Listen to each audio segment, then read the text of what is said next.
Hello friends, welcome to target and goal. Friends, इतिहास की प्रश्नोत्तरी का तीसरा वीडियो है जिसमें हम वैदिक संस्कृति का पार्ट 2 देखेंगे कि वैदिक संस्कृति से रिलेटेड जो भी क्वेश्चंस हैं उनको हम इसमें डिस्कस करेंगे। और इसके पहले हमने देखिए जियोग्राफी के भी बहुत सारे क्वेश्चंस हमने हल किए हैं और विथ ग्राफ, मतलब कि उसमें से हम जो मैप है उसको बहुत अच्छे से यूज किए हैं। और यदि आप इतना ही कर लेते हैं तो वनडे एग्ज़ाम में इससे ज़्यादा तो आने की उम्मीद वैसे फ्रेंड्स नहीं है, क्योंकि हम इसमें से कोशिश करते हैं कि प्रत्येक प्रश्न का अच्छे से एनालिसिस भी कर दें ताकि उस सॉरी उस प्रश्न से जुड़े हुए जो भी इम्पोर्टेंट तथ्य रहते हैं वो सारे आपको समझ में आ जाएं फ्रेंड्स। तो चलिए देखिए, वो वीडियो भी आप चाहें तो देख सकते हैं फ्रेंड्स, जो कि बहुत ही ज़्यादा उपयोगी होंगे। देखिए, इसमें से प्रश्न है, वेदों को अपौरुषेय क्यों कहा जाता है? अपौरुषेय ऑप्शन है क्योंकि वेदों की रचना देवताओं द्वारा की गई है। दूसरा है क्योंकि वेदों की रचना पुरुषों द्वारा की गई है। तीसरा है क्योंकि वेदों की रचना ऋषियों द्वारा की गई है। और चौथा है इनमें से कोई नहीं। तो अपौरुषेय क्यों है फ्रेंड्स? क्योंकि ये माना गया है कि इनकी रचना जो है वो देवताओं द्वारा की गई है। अपौरुषेय शब्द को अगर हम गौर से देखें फ्रेंड्स यहाँ पर, तो अपौरुषेय मतलब कि पुरुष ना हो, जो है ना। तो देखिए, ऋषि भी होंगे तो क्या होंगे, आखिरकार पुरुष होंगे या महिलाएं होंगी।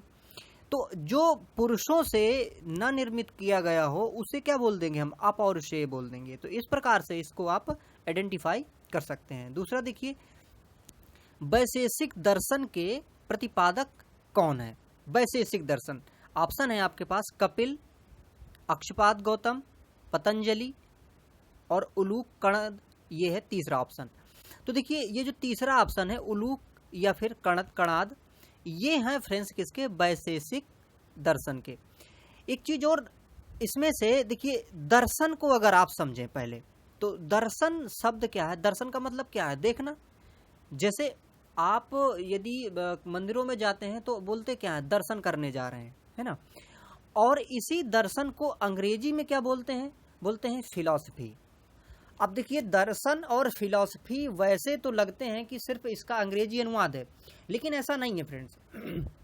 जो दर्शन है और जो फिलॉसफी है ये बहुत ही माइन्यूट अंतर रखती हैं। कैसे? देखिए, जैसे हम कहते हैं फिलॉसफी, तो ये जो फिलॉसफी शब्द है फ्रेंड्स, ये फिलॉस और सोफिया से बना है, दो शब्दों से, फिलॉस और सोफिया। फिलॉस का मतलब होता है ज्ञान और सोफिया का मतलब होता है अनुराग, मतलब ज्ञान के प्रति अनुराग, इसको हम कहते हैं फिलॉसफी। बट दर्शन के केस में क्या होता है कि देखना, और देखने का मतलब है उस वस्तु को, उस घटना को, उस इवेंट को उसी रूप में देखना जिस रूप में वो है, जैसी वो है, दैट इज कॉल्ड दर्शन। अब देखिए, जैसे हम किसी भी चीज को देखते हैं, किसी व्यक्ति को देखते हैं, वस्तु को देखते हैं, किसी घटना को देखते हैं, तो उसमें से वो घटना जैसी है हम उसको वैसी ही नहीं देखते हैं। क्यों? क्योंकि हमारे मेमोरीज में जो उससे संबंधित या उससे कहीं इतर संबंधित जो हमारा माइंड का डेवलपमेंट होता है, माइंड में जो याददाश्त होती हैं, हम उनके हिसाब से उस वस्तु का, उस इवेंट का, उस घटना का इवैल्यूएशन करते हैं। तो यहाँ पर दर्शन जो है अपने भारतीय परिप्रेक्ष्य में वो कहीं ज़्यादा बड़ा अर्थ रखता है अपेक्षाकृत फिलॉसफी के। तो ये है दर्शन। अब दर्शन में से जैसे अभी यहाँ हमने देखा कि वैशेषिक दर्शन का जो प्रवर्तक था, प्रतिपादक था, तो वो कौन था? कणाद थे। इसके बाद और भी हम देखिए कई दर्शन इसमें देखेंगे, जैसे मीमांसा या पूर्व मीमांसा। अगला ही क्वेश्चन है, मीमांसा या पूर्व मीमांसा दर्शन के प्रतिपादक कौन है? ऑप्शन देखिए फ्रेंड्स क्या है? जैमिनी, वादरायण, कपिल, गौतम। तो यहाँ पर जैमिनी जो है ये पूर्व मीमांसा या मीमांसा के क्या है? प्रवर्तक हैं। अगला देखिए, वेदांत या उत्तर वेदांत दर्शन के प्रतिपादक। वेदांत या उत्तर वेदांत के प्रतिपादक कौन है? तो ऑप्शन देखिए क्या है? जैमिनी, वादरायण, बुद्ध और महावीर। तो यहाँ पर क्या है? वादरायण है। देखिए, बुद्ध का जो दर्शन था वो मध्यम मार्गी दर्शन था और वो अनीश्वरवादी था। लेकिन अनीश्वरवादी कहना, वैसे मानते तो अनीश्वरवादी हैं, क्योंकि अनीश्वरवादी का मतलब सिर्फ इतना लगाया जाता है कि जो वेदों को ना माने वेदों की सत्ता को ना माने, यज्ञ को ना माने, उसे अनीश्वरवादी कह देते हैं। लेकिन रियलिटी क्या है कि ईश्वर को जानना एक बिल्कुल अलग परिप्रेक्ष्य है। लेकिन बुद्ध को जब बुद्धत्व प्राप्त हुआ, एनलाइटमेंट जब उनको प्राप्त हुआ, तो क्या उन्होंने उस इवेंट को या फिर कहें उस सत्य को नहीं जाना? उन्होंने जाना, लेकिन चूंकि वो मुख से दर्शाया नहीं जा सकता, बताया नहीं जा सकता, जैसे ही हम बताते हैं उसका रूप परिवर्तित हो जाता है, इसलिए बुद्ध को अनीश्वरवादी लोग कह देते हैं। लेकिन इसका गहरा मतलब कुछ और भी है, मतलब कि कोई ऐसी चीज, ऐसी घटना जो मनुष्य के डिफाइन करने के रेंज में ही नहीं है, वो जो है उसे ही हम परम सत्य कहते हैं। इसलिए बुद्ध ने इसको डिफाइन नहीं किया। जब भी किसी ने उनसे पूछा कि ईश्वर है या नहीं है, तो उन्होंने मौन कर लिया खुद को, कि मतलब ऐसा कि जब खुद उसकी अनुभूति अगर हो जाए तो ये प्रश्न ही नहीं उठेगा कि वो है कि नहीं है तो कैसा है। इसलिए बुद्ध ने अपना ऐसा दर्शन दिया। महावीर का दर्शन भी अनीश्वरवादी कहलाता है। लेकिन महावीर और बुद्ध के दर्शन में थोड़ा सा डिफरेंस ये है फ्रेंड्स, कि देखिए बुद्ध ने आत्मा और परमात्मा दोनों को नहीं माना, लेकिन यहाँ पर महावीर ने आत्मा को माना है। इसलिए बस ये इनमें से डिफरेंस है। और पुनर्जन्म को ये दोनों मानते रहे हैं, और ये सारा दर्शन है। खैर इसके क्वेश्चन आगे भी फ्रेंड्स हम देखेंगे। अगला है, देखिए ऋग्वेद का कौन सा मंडल पूर्णतः सोम का समर्पित, मतलब सोम को समर्पित है? अब देखिए ऋग मंडल है जो जिसके 10 भाग हैं, तो उसमें से सोम को समर्पित कौन सा है? ऑप्शन देखिए, 7वां मंडल, 8वां मंडल, 9वां मंडल, 10वां मंडल। यहाँ पर जो 9वां मंडल है फ्रेंड्स, इस सोम को समर्पित था। सोम क्या था कि ऋग्वेद में एक नाम आता है, एक हम कहे पर्वत चोटी का नाम आता है मूजवंत। मूजवंत ये हिमालय की एक चोटी थी जहां पर सोम नाम का एक पौधा पाया जाता था, जिससे एक पेय बनाया जाता था। और वो पेय बहुत ही उस समय प्रचलित भी था, और उसको माना जाता था फ्रेंड्स कि वो इतना गुणकारी है कि जिसकी सीमा कहीं नहीं जा सकती है। इसीलिए अब उसको डिफाइन करने के लिए, उसकी महिमा को गुणगान करने के लिए 9वें मंडल में सोम के नाम से ही बहुत सारी स्तुतियां हैं ऋग्वेद के।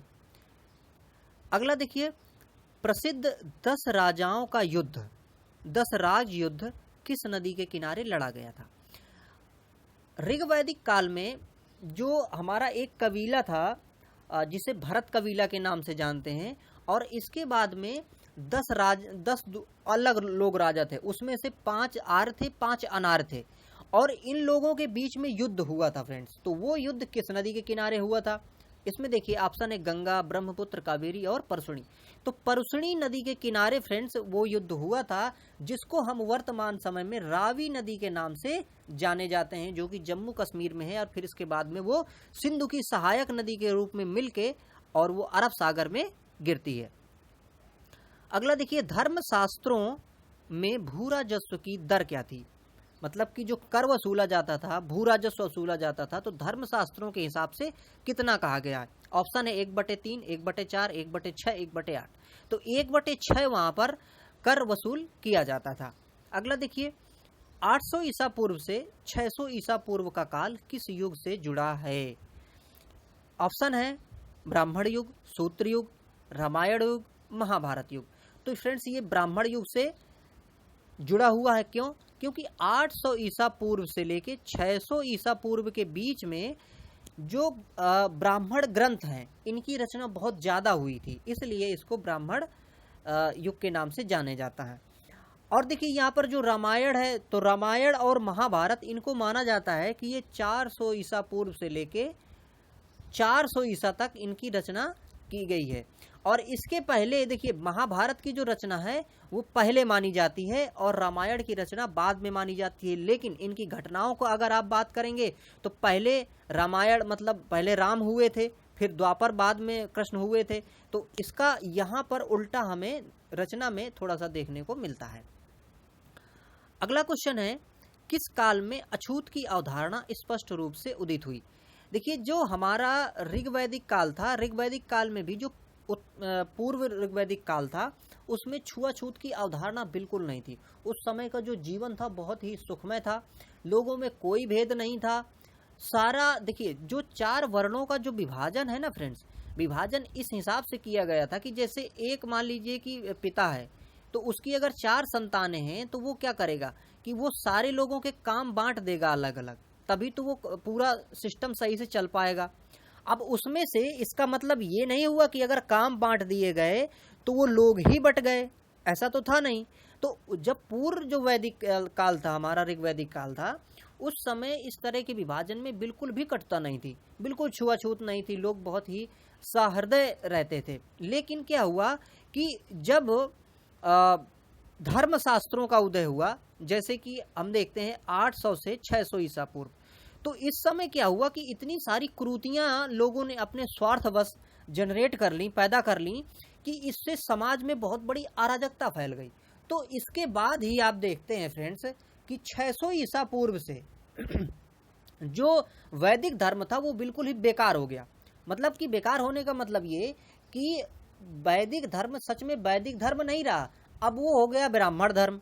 तो ब्राह्मण धर्म में बहुत सारी त्रुटियां हमें देखने को मिलती हैं, लेकिन जो वैदिक है और पूर्व वैदिक है, जो कि मूल है, जो कि रूट है, वो रूट हमारा खराब नहीं है, लेकिन लोगों ने अपने स्वार्थ बस चीजों को क्या किया, इंटरप्रेट अलग ढंग से किया। तो छुआछूत की जो अवधारणा है वो फ्रेंड्स धर्म शास्त्रों के समय से विद्यमान होने लगी थी।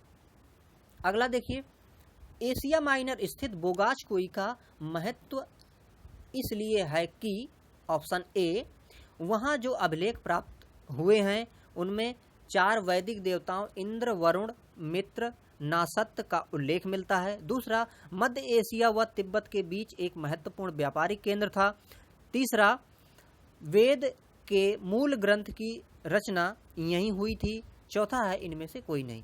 तो देखिए एशिया माइनर बोगाचकोई, तो ये जो एशिया माइनर है फ्रेंड्स, ये कहाँ है, हमारा जो सेंट्रल एशिया का पोर्शन है। सेंट्रल एशिया में आप जाएं, जैसे अपना भारत है, भारत के ऊपर जैसे ही आप जाएंगे तो तजाकिस्तान, किर्गिस्तान, ऊपर जाएंगे कजाकिस्तान, उसके लेफ्ट में जाएंगे तो आपको उज्बेकिस्तान मिल जाएगा, तुर्कमेनिस्तान मिल जाएगा, इसके बाद वहाँ अफगानिस्तान, और ये वाला जो एरिया है फ्रेंड्स, तो ये एरिया क्या कहलाता है कि ये सेंट्रल एशिया है। और इसी सेंट्रल एशिया में एक हमें उस समय क्या मिला था कि शिलालेख मिला था। तो उस समय ये जो अभिलेख मिला है फ्रेंड्स, तो इस अभिलेख में 4 देवताओं, ऋग्वेद काल के 4 देवताओं इरण, इंद्र, वरुण, मित्र और नासत्त, इनका उल्लेख किया गया है। इसलिए ये एशिया माइनर का बोगाचकोई का जो अभिलेख है फ्रेंड्स, ये महत्वपूर्ण है। अगला देखिए, गायत्री मंत्र देवी सवित्री की से संबंधित है, सवित्री से संबंधित है, किस पुस्तक में मिलता है? ऑप्शन है ऋग्वेद, यजुर्वेद, उपनिषद, भगवद गीता। तो फ्रेंड्स ये ऋग्वेद में मिलता है। देखिए ऋग्वेद के 3रे मंडल में ये गायत्री मंत्र मिलता है, जो कि ये है कि ओम भूर्भुवस्वः तत्सवितुर्वरेण्यं भर्गो देवस्य धीमहि धियो यो न प्रचोदयात्। तो ये जो ये है, ये हमें ऋग्वेद के 3रे मंडल में फ्रेंड्स मिलता है। अगला देखिए, न्याय दर्शन को प्रचारित किया था। न्याय दर्शन को फ्रेंड्स किसने प्रचारित किया? ऑप्शन है देखिए चारवाक, गौतम, कपिल, जैमिनी। तो इसमें देखिए गौतम जो हैं, इन्होंने न्याय दर्शन को प्रचारित किया था। तो ये दर्शन के क्वेश्चन आ भी जाते हैं फ्रेंड्स, तो इनको आपको मेमोरी में याद रखें। यहाँ आप देख भी सकते हैं कि किन किन एग्जामों में ये आए हुए हैं, है ना। ये पीसीएस के एग्जामों में आए हैं, आरएएस के एग्जामों में आए हैं, एसएससी के एग्जाम में बहुत सारे क्वेश्चन आए हैं। तो आपको इनको थोड़ा सा दिमाग में इंडिकेट कर के रखना है। अगला देखिए, प्राचीन भारत में निष्क से जाने जाते थे। मतलब निष्क वो क्या था, किसके नाम से निष्क को जाना जाता था? ऑप्शन ए स्वर्ण आभूषण, 2 गायें, तीसरा तांबे के सिक्के और चौथा है चांदी के सिक्के। तो फ्रेंड्स जो निष्क था ये स्वर्ण आभूषण था, स्वर्ण आभूषण था, और इसका ट्रेडिंग में भी, आयात निर्यात में भी प्रयोग फिर बाद में होने लगा था, और फिर इसके बाद में इसको सिक्के के रूप में भी जाना जाने लगा था। तो इस प्रकार से जो निष्क था, वो निष्क शुरुआती क्या था, एक स्वर्ण आभूषण था। अगला देखिए, योग दर्शन के प्रतिपादक कौन है? आप जानते ही फ्रेंड्स होंगे कि योग क्या है, पतंजलि, है ना। पहला ऑप्शन सही है, इसमें ऑप्शन और भी थे, गौतम, जैमिनी, शंकराचार्य। तो पतंजलि ने योग दर्शन दिया है, और योग फ्रेंड्स बहुत ही ज़्यादा महत्वपूर्ण है। आप देखते हैं कि इससे जो हमारे शरीर का जो विकास है और शरीर का ही नहीं बल्कि हमारा, हम कह सकते हैं कि फिजिकल बॉडी, मेंटल बॉडी और इमोशनल बॉडी और इसके बाद में स्पिरिचुअल, तो ये सारे जो भी विकास के क्रम हैं हम योग से प्राप्त कर सकते हैं। तो योग फ्रेंड्स बहुत ही महत्वपूर्ण है और योग से व्यक्ति की जो स्वस्थता है वो बहुत ज़्यादा बढ़ती है। तो वैसे सबको इसको अपनाना भी चाहिए फ्रेंड्स। और इसके प्रवर्तक कौन है? पतंजलि हैं। अगला देखिए, उपनिषद पुस्तकें हैं। उपनिषद जो पुस्तकें हैं वो किसमें हैं? धर्म पर आधारित हैं, योग पर आधारित हैं, विधि पर आधारित हैं या फिर दर्शन पर आधारित हैं। तो फ्रेंड्स जो उपनिषद की पुस्तक हैं ये किसमें हैं? ये हैं दर्शन पर आधारित हैं। और उपनिषदों को हम वेदांत भी कहते हैं क्योंकि ये बाद में लिखे गए हैं और इनमें दर्शन का बहुत ही मर्मज्ञ तरह से दर्शन को दर्शाया गया है, बताया गया है कि आखिर जीवन क्या है, सत्य क्या है ना, जीवन मतलब आफ्टर डेथ लाइफ क्या है, मतलब मरने के बाद जीवन क्या है। तो इन सारी चीज़ों के विषय में इसमें बहुत डिस्कस किया गया है।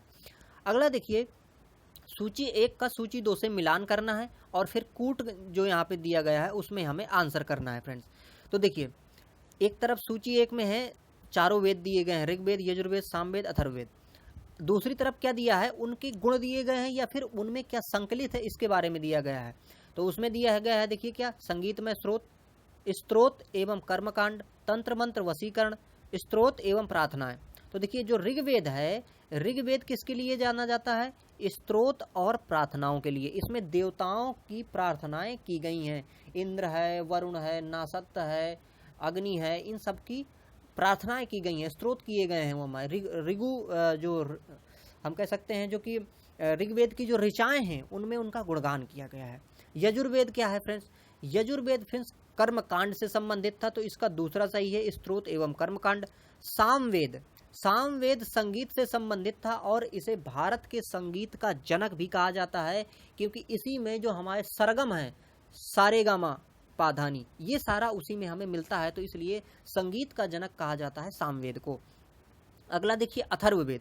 अथर्ववेद फ्रेंड्स ये देखिए तंत्र मंत्र वशीकरण इससे संबंधित था। इसके बाद में इसमें से जो बहुत सारी वैज्ञानिक प्रक्रियाएं हैं तो वो भी इसमें से अथर्ववेद में मतलब कि हैं और इनका उल्लेख किया गया है। तो इस प्रकार से आप देख सकते हैं कि पहले का चौथा है, तो आप यहाँ इंडिकेट भी कर सकते हैं कि देखिए पहले का चौथा मतलब पहले में मिल रहा है और चौथे में मिल रहा है। दूसरा देखिए यजुर्वेद क्या था? स्त्रोत एवं कर्मकांड था, तो दूसरे का दूसरा मिल रहा है। अब यहाँ पर देखिए इसको जो इस तरह के क्वेश्चन आते हैं उनको एलिमिनेट मेथड से तुरंत हल कर लिया जाता है।